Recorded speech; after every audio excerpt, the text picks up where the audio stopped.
Hello my beautiful butterflies, welcome back to my channel. If you're new here, my name is Beverley and it is lovely to see you. In today's video we're going to be talking about how chronic pain affects your mental health.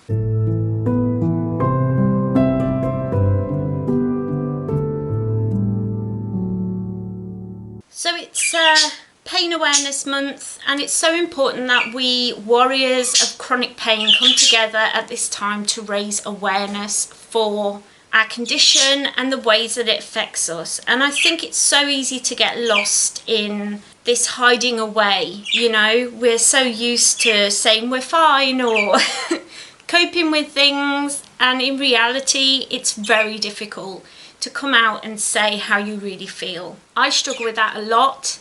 If I'm having a difficult time, I tend to hermit myself away and hide. Today we're not doing that. Today we're going to be open, we're going to be strong, and we're going to be talking about mental health and chronic pain. So when I first got sick, pain was the first thing that really got to me, that I noticed. Like, I'd always dealt with pain, but it had been kind of poo-pooed away by my doctor. He'd said it was growing pains. I think a lot of us warriors are used to hearing that. And so I was just told, oh, it's just growing pains. You will grow out of it. It will be fine. So it was just kind of ignored and left to one side. Then when I was at university, I struggled a lot with migraines. I was having them once, twice a week. They were really horrible. And then when I qualified, I one day found that my left leg was incredibly painful. And that was the first real sign to me that I've got to slow down, I've got to stop, I've got to get this seen to. And I fell into a really deep depression almost straight away. Depression was like the first big thing that hit me. Straight after that, I lost my job, because this was before, you know, your job was safe and they had to find you a different way of working within the same company. So I lost my job almost immediately, and I had to move back home to my childhood home, where I've moved back to again. But I had to move back home, and I really struggle with depression. I think the fact that it affects your life to such a big degree. Chronic pain, you can't ignore it. It's a type of pain that is just always there in the background, like a torture, just drip, drip, dripping away. And it's hard to ignore it. It's hard for people around you to ignore it, because it's just always there, and you can try and hide it and mask it all you want. But at the end of the day, when you close that door and you're on your own, that's when the depression can hit. It was something that I really, really struggled with, and I'll be honest and say that I've struggled with it most of my life. And I've spoken before on my blog and here on my channel about depression. But I think when it's in relation to chronic pain, it's often not spoken about, and that is really hard, because once that chronic pain hits and depression hits along with it, it's hard for people to understand where this depression comes from, because you're in pain. So surely your doctor will just give you some pain relief and it will go, or you'll have an operation and you'll be cured and everything will be all right, or in time something will come up. Do you know what I mean? Like, people don't tend to see pain as something that's a long-term thing. So when it hits you, it's very hard for them to understand. And it can be hard for us to understand as well. I know that I really felt the frustration of struggling with this pain that made my leg hard to move, which then moved around the rest of my body. It was very strange. The pain that came, I'm a poet. The pain that came at that time was so excruciating, and my leg swelled up. It was horrible. And the frustration of not being able to walk properly, not being able to walk as far as possible or as far as I wanted to go. I was used to walking all around. I used to walk everywhere. I was a very fit, very active person. And so to go from that to then rarely leaving my room was very hard for me to cope with. I found myself very frustrated with myself, depressed, and really struggling with those feelings of not being good enough, of not being enough, because I couldn't do the things that were expected of me by society, by myself, by the people around me. I couldn't work, I couldn't cope, I couldn't do those things. It was incredibly frustrating, and it's still frustrating. I'm not going to lie, it's always frustrating. You just learn to pace yourself, to slow down and to kind of cope with it a little bit better, I think. Isolation is a big thing. I know that Age UK did a huge study about how isolation affects the elderly, and it showed that it can lessen your life expectancy, it can affect your mental health in such a big way.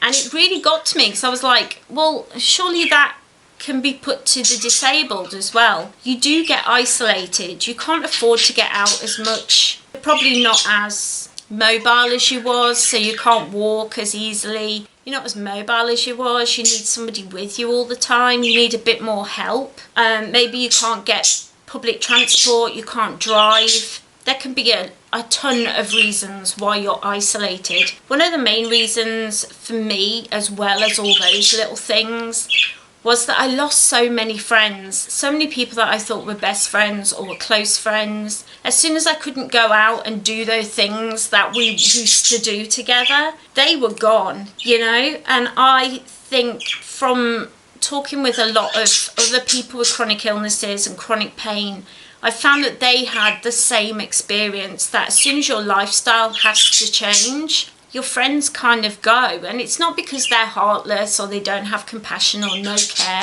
It's just that you tend to drift because your interests change and they want to live their lives, and they can't always be cancelling things or changing things just for one person. I definitely was angry for a long time with my friends, but now I look back and I just have a lot of compassion with the fact that they needed to live their lives as well. Isolation has a lot of impact on your mental health, and because it's impacted already from chronic pain, it's not fun. It's kind of a storm of different things that come together to make you feel absolutely awful, and it's so hard to get compassion. And I think it's that judgment from others, judgment from yourself, judgment as well from your medical team. A lot of the time we get judged by doctors, by nurses, by A&E departments as being reliant on drugs or being drug addicted.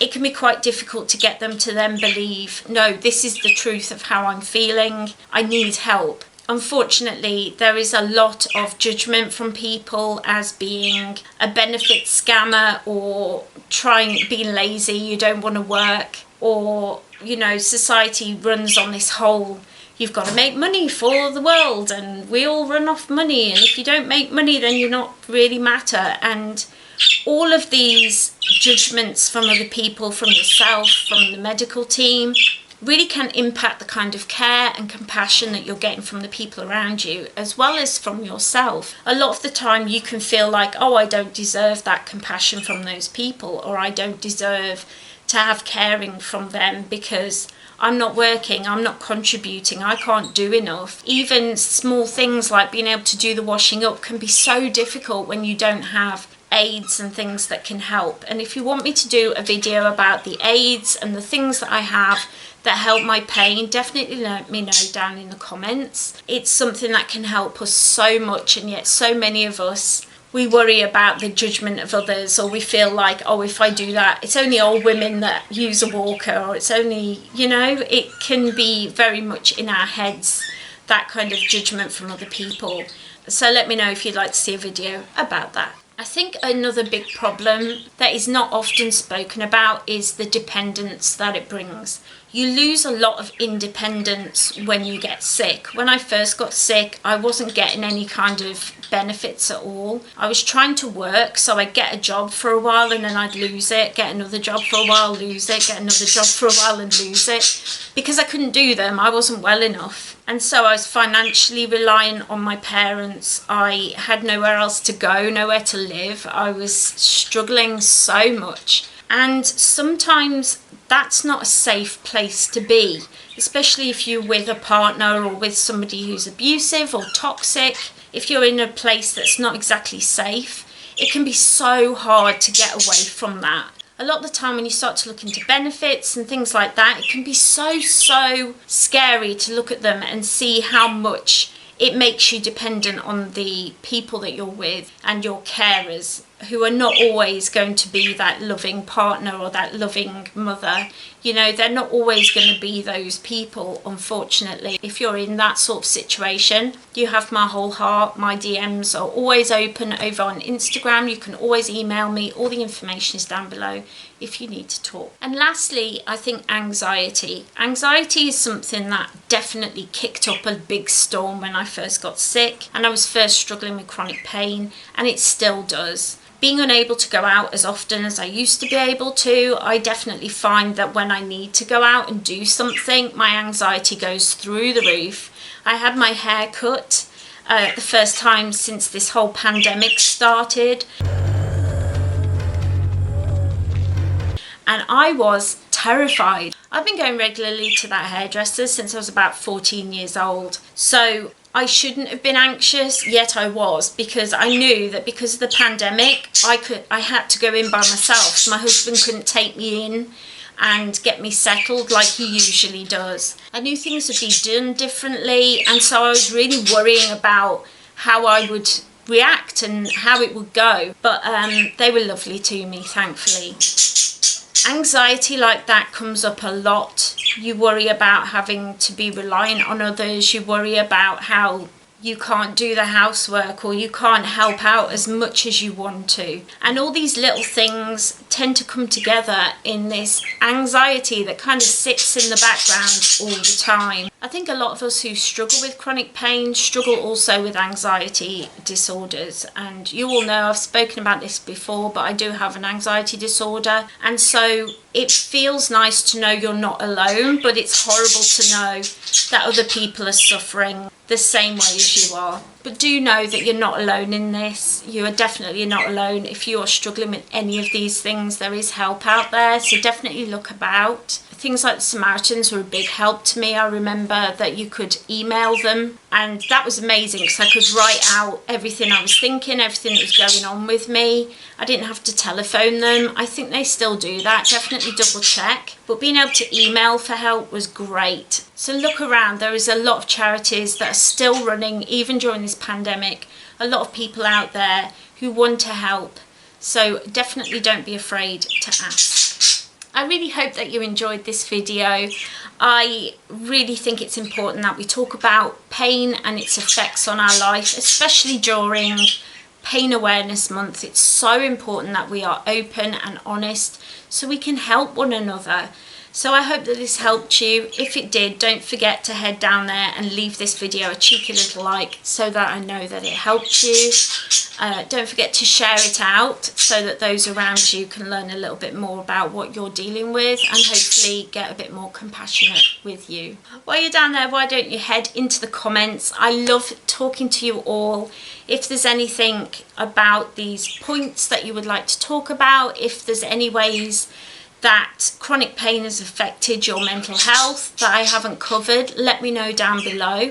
I love talking to you all, so I would love to hear from you. Yeah, it makes me feel so much more supported and so much less alone, so definitely leave me a comment. And if you like seeing my face and you enjoy my personality and my content, don't forget to hit that little subscribe button and become part of the family. I would love to have you join in and just become a part of this little family that I've created here. I love all of you so much. I love talking to you. So if you're not yet subscribed, don't forget to hit that little subscribe button and ring that little bell so you always know when I upload. I'm usually here Mondays and Fridays. My health permitting, I always do my very best to be here every week, twice a week. I really hope that you enjoyed this video. I hope that you got something out of it. If you did, why not grab a cup of tea, put your feet up and watch some more. I put this playlist together just for you, so I hope that you enjoy it. I hope you're having a really magical, wonderful day today, and I will see you next time. Bye. Mwah.